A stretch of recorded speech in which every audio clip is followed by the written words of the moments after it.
ಇನ್ನು ಬೆಳಗಾವಿ ಅಧಿವೇಶನದಲ್ಲಿ ಸರ್ಕಾರವನ್ನು ಇಕ್ಕಟ್ಟಿಗೆ ಸಿಲುಕಿಸುವ ಪ್ಲಾನ್ ಅನ್ನು ಮೈತ್ರಿ ಪಕ್ಷಗಳು ಮಾಡಿಕೊಂಡಿವೆ. ಬಿಜೆಪಿ ಮತ್ತು ಜೆಡಿಎಸ್ ಎರಡೂ ಪಕ್ಷಗಳು ಜಂಟಿಯಾಗಿ ಹೋರಾಟ ಮಾಡೋದು.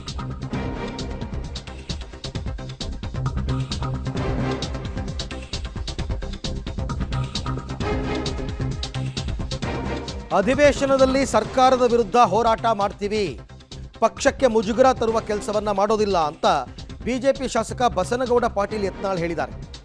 ಅಶೋಕ್ ಅವರು ಸದನದಲ್ಲಿ ನಮ್ಮ ನಾಯಕರು, ಅವರು ಹೇಳಿದಂತೆ ಚರ್ಚೆ, ಅಶೋಕ್ ಜೊತೆ ಮಾತುಕತೆ ಮಾಡಿಕೊಂಡೇ ಕೆಲಸ ಮಾಡ್ತೀವಿ, ನನ್ನ ಉಚ್ಚಾಟನೆ ಬಗ್ಗೆ ಪಕ್ಷಕ್ಕೆ ಗೊತ್ತಿದೆ, ಸದ್ಯಕ್ಕೆ ಯಾವುದೇ ಕ್ರಮ ತಗೊಂಡಿಲ್ಲ ಅಂತ ಬಿಜೆಪಿ ಶಾಸಕ ಬಸನಗೌಡ ಪಾಟೀಲ್ ಯತ್ನಾಳ್ ಅವರು ಹೇಳಿಕೆಯನ್ನು ಕೊಟ್ಟಿದ್ದಾರೆ. ಶಾಸಕರು ಮಾಜಿ ಕೇಂದ್ರ ಸಚಿವರಾದಂತಹ ಯತ್ನಾಳ್ ಅವರಿದ್ದಾರೆ, ಬನ್ನಿ ಮಾತಾಡ್ಸೋಣ. ಸರ್, ಅಧಿವೇಶನ ಪ್ರಾರಂಭವಾಗ್ತಿದೆ, ಎಲ್ಲರ ಕೇಂದ್ರ ಬಿಂದು ಈಗ ಯತ್ನಾಳ್ ಅವರು. ನಿಮ್ಮ ಹೋರಾಟ ಯಾವ ರೀತಿಯಾಗಿ ಈ ಬಾರಿಯ ಬೆಳಗಾವಿ ಅಧಿವೇಶನದಲ್ಲಿ ಇರುತ್ತೆ? ಇದು ನಮ್ಮದೆಲ್ಲ ಸಾಮೂಹಿಕ ಹೋರಾಟ. ನಮ್ಮ ರಾಜ್ಯದಲ್ಲಿ ಕಾಂಗ್ರೆಸ್ ಆಡಳಿತಕ್ಕೆ ಬಂದ ಮೇಲೆ ಭ್ರಷ್ಟಾಚಾರ, ಒಂದು ರೀತಿ ಅಸ್ಥಿರತೆ, ಆಡಳಿತ ಸಂಪೂರ್ಣ ಯಂತ್ರ ಕುಸಿದೋಗಿದೆ.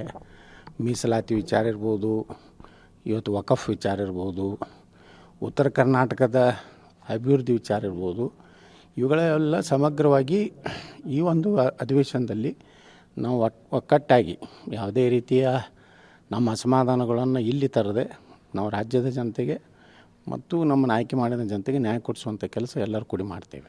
ಎಲ್ಲ ಕಡೆಯೂ ಈ ವಕಫದ ಹಾವಳಿ ಇದೆ ಮತ್ತು ಜನರಿಗೆ ಗೊತ್ತೇ ಇಲ್ಲ. ಎಷ್ಟೋ ವರ್ಷಗಳ ಹಿಂದೆ ಅವ್ರ ಆಸ್ತಿ ವಕಫ್ ಅಂತೇಳಿ ಸೇರ್ಪಡೆ ಆಗಿದೆ. ಅದನ್ನು ಜಾಗೃತಿ ಮಾಡುವಂಥ ಕೆಲಸ ನಾವು ಮಾಡ್ತೀವಿ. ಈ ಒಂದು ಹೋರಾಟ ನಿರಂತರವಾಗಿರ್ತದೆ.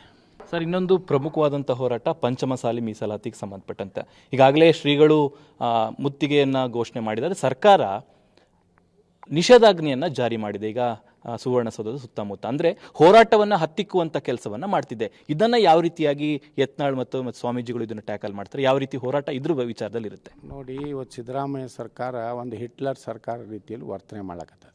ಪ್ರಜಾತಂತ್ರದಲ್ಲಿ ಎಲ್ಲರಿಗೂ ಹೋರಾಟ ಮಾಡೋ ಹಕ್ಕಿದೆ. ಯಾವುದೇ ಹೋರಾಟವನ್ನು ಇವತ್ತು ಜಿಲ್ಲಾಧಿಕಾರಿಗಳ ಆದೇಶ ನೋಡಿಬಿಟ್ರೆ ಭಾಳ ಆಶ್ಚರ್ಯ ಅನ್ನಿಸ್ತದೆ. ಕೇವಲ ಪಂಚಮಸಾಲಿ ಹೋರಾಟ ಇಲ್ಲ, 50 ಪೆಂಡಾಲ್ ಕುಂಟ್ರು ತೊಗೊಂಡ್ರೆ ಅವರಿಗೆ ಸಂಬಂಧ ಇಲ್ವಾ? ಅಂದರೆ ಇವ್ರದ್ದು ಎಷ್ಟು ಒಂದು ದುರಂಕಾರದ ಪರಮಾವಧಿ. ಸರ್, ಕೊನೆಯ ಪ್ರಶ್ನೆ, ಯತ್ನಾಳ್ ಅವರ ಮೇಲೆ ಕ್ರಮಗಳು, ಈ ರೀತಿಯ ಚರ್ಚೆಗಳು ದೊಡ್ಡ ಮಟ್ಟದಲ್ಲಿ ರಾಜ್ಯದಲ್ಲಿ ಹರಡಾಡ್ತಿದ್ದಾವೆ. ಹೈಕಮಾಂಡ್ ಹತ್ರಕ್ಕೆ ಹೋಗಿದ್ರು, ಹೈಕಮಾಂಡ್ ಅವರು ಹೇಳಿದ್ದಾರೆ ನೀವು ಸಾಫ್ಟ್ ಆಗಿರಬೇಕು, ಜೋರಾಗಿ ಮಾತನಾಡಬಾರ್ದು, ಅನುಸರಿಸ್ಕೊಂಡು ಹೋಗಬೇಕು, ಈ ರೀತಿಯಾದಂಥ ಮಾತುಗಳು ಕೇಳಿ ಬರ್ತಿದ್ದಾವೆ. ಅದ್ರ ಎಷ್ಟರ ಮಟ್ಟಿಗೆ ಸರಿ? ಹೌದಾ, ಯತ್ನಾಳ್ ಅವ್ರ ಮೇಲೆ ಕ್ರಮ ಆಗುತ್ತಾ ಅಥವಾ ಹೈಕಮಾಂಡ್ ಏನಾದರೂ ಸಂದೇಶವನ್ನು ಕೊಟ್ಟಿದೆಯಾ? ಈ ವಿಚಾರವಾಗಿ ಹೇಳೋದಾದರೆ ಕೊನೆಯದಾಗಿ. ನೋಡಿ, ನಮ್ಮನ್ನು ಹೈಕಮಾಂಡು ಗೌರವದಿಂದ ಕಂಡಿದೆ. ನಮಗೆ ಯಾವಾಗಲೂ ಅವರು ಯಾವುದೇ ರೀತಿಯ ಎಚ್ಚರಿಕೆ ಕೊಡೋದಾಗಲಿ, ಹೊರಟು ಮಾತಾಡೋದಾಗಲಿ ಮಾತಾಡಿಲ್ಲ. ಎಲ್ಲ ಪ್ರೀತಿಯಿಂದ ಗೌರವದಿಂದ ಮಾತಾಡಿದ್ದಾರೆ. ನಮಗೂ ಕೆಲವೊಂದು ವಿಷಯಗಳನ್ನು ಹೇಳಿದ್ದಾರೆ. ಅದಕ್ಕೆ ನಾವು ಯಾವುದೇ ರೀತಿ ಪಕ್ಷಕ್ಕೆ ಮುಜುಗರ ಆಗದ ರೀತಿಯಲ್ಲಿ ವ್ಯಕ್ತಿಗಳ ಸಲುವಾಗಿ ಪಕ್ಷಕ್ಕೆ ಮುಜುಗರ ಆಗಬಾರ್ದು ಅನ್ನೋಂಥದ್ದು ಹೇಳಿದ್ದಾರೆ. ನಾವು ಅದನ್ನು ನಾನು ಎಲ್ಲರಿಗೂ ಮಾತಾಡ್ಕೊಂಡಿದ್ದೀವಿ. ನಾವು ಹೋರಾಟ ಜನರ ಸಲುವಾಗಿ, ಯಾಕಂದರೆ ಯಾವಾಗ ನಮ್ಮ ಪಕ್ಷ ಹೋರಾಟದಿಂದ ವಿಮುಖ ಆಗ್ತದೆ ಅವಾಗ ನಾವು ಹೋರಾಟ ಮಾಡ್ತೀವಿ. Thank you so much. ಇದಿಷ್ಟು ಯತ್ನಾಳ್ ಅವರ ಮಾತು. ಕ್ಯಾಮರಾಮನ್ ಪುರುಷೋತ್ತಮ್ ಜೊತೆ ಶ್ರೀನಿವಾಸರಾವ್, ಪಬ್ಲಿಕ್ ಟಿವಿ, ಬೆಳಗಾವಿ.